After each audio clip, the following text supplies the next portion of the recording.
आपका क्या व्यू है, ये कहाँ चैलेंज होना चाहिए और क्या आज ये ठीक था? क्योंकि स्पीकर कौमी असेंबली कहते हैं कि उनको कोई ऑर्डर, रिटन ऑर्डर मौसूल नहीं हुआ किसी भी अदालत से, इलेक्शन कमीशन से भी बल्कि इनफैक्ट वो कहते हैं मौसूल नहीं हुआ, तो उन्होंने अपनी तरफ से ठीक किया हल्फ उठवा के। पहली बात है, अगर स्पीकर नेशनल असेंबली को किसी कोर्ट का ऑर्डर रिसीव नहीं हुआ तो फिर उन्होंने कैसे उन लोगों के ऊपर उनको हल्फ उठाने दिया? उन लोगों को पॉइंट इज दैट कि आपने उन पार्टीज़ जिसमें इंडिपेंडेंट लोग शामिल हुए थे उनके प्रोपोर्शन से ज़्यादा उनको सीटें कैसे आपने दे दी? आप कौन हो? आपके पास क्या इख्तियार था स्पीकर साहब के पास ही करें? और ये देखिए, ये स्पीकर साहब ने बड़ी बात की है कि उनको किसी कोर्ट का ऑर्डर नहीं रिसीव हुआ। विद अनफॉर्चुनेट कोर्ट का ऑर्डर रिसीव हो गया होगा उनके उसमें। और दूसरी बात, ये सारे प्रिंट मीडिया, आपके चैनल्स, हर जगह ये अवेलेबल है। और कल ख़ुद डिप्टी अटॉर्नी जनरल पाकिस्तान ने वहाँ जाके पेशावर में, उसके आगे तारीख हुई, उसने कहा इसके अगर इसको आप स्टे एक्सटेंड कर देंगे, now he is representing the federation of Pakistan. तो आप ये चीज़ें कैसे स्पीकर कह रहे हैं? अनफॉर्चुनेट कि स्पीकर ने ये बात की है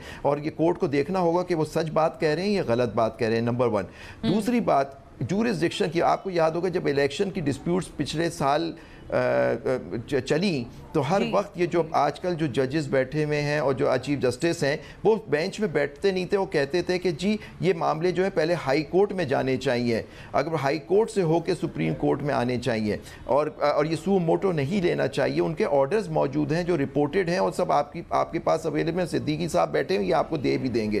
तो ये सारी उस वक्त की बात है। मोस्ट इंपॉर्टेंट बात जो बात की जा रही है कि हर चीज़ का केस, अच्छा 184(3) में आप जा सकते हैं लेकिन उसका स्कोप भी अब लिमिटेड कर दिया गया है। और अब एक प्रैक्टिस एंड प्रोसीजर के तहत तो पहले कमेटी बैठेगी, वो देखेगी कि 184(3) में आता ही नहीं आता। वो सारा एक लॉ जो अपहोल्ड किया जस्टिस फाइज ईसा की सरबराही में फुल कोर्ट ने, तो ये सारी चीज़ें देखनी। लेकिन मोस्ट इंपॉर्टेंट एस्पेक्ट जो एक चीज़ इस मुल्क में भूल जाते हैं, आप हमारा हाई कोर्ट जो है एक डिस्ट्रिक्ट कोर्ट नहीं है। ऑर्डर तो ये ज्यूरिसडिक्शन का जो आर्गुमेंट दिया है अटॉर्नी जनरल ने, सर आप उसको बिल्कुल आप उसको सेटिस्फाई कर रहे हैं? बिल्कुल गलत है। अच्छा, बिल्कुल गलत, ये गलत बात कर रहे हैं और ये लोग अपने आप को एक्सपोज कर रहे हैं कंटेम्प्ट से। क्योंकि देखिए, लेकिन यहाँ हमने एक फैसला कर लिया है कि हमने अदालतों की बात नहीं मानी। ये शुरू हुआ सुप्रीम कोर्ट की नाफरमानी से, जब इलेक्शन के ऑर्डर्स नहीं माने गए और ये उसका तसलसल जारी है। और यही वो पीडीएम थी जो खड़े होकर पार्लियामेंट में कहती थी कि हम सुप्रीम कोर्ट के ऑर्डर नहीं मानेंगे। यही लोग थे जो आज स्पीकर हैं, ये भी मौजूद थे, होंगे,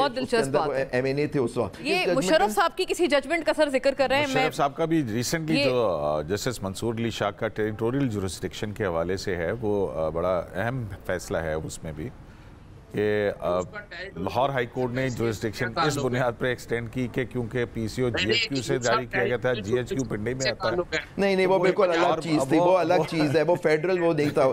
नहीं, मैं टेरिटोरियल जुरिसडिक्शन वो उस केस का प्लीज एग्जांपल ना दें, वो तो बिल्कुल ही गलत था। जो मामला था कि आपने बाहर निकले पूरे पाकिस्तान के हवाले से, वो बिल्कुल सही हाई कोर्ट ने फैसला किया था। ठीक है, वो हाई कोर्ट ने सही फैसला किया था उसका। सूबों की सीटें हैं, सूबों के हवाले से सीटें हैं, हर सूबे में हो सकता है।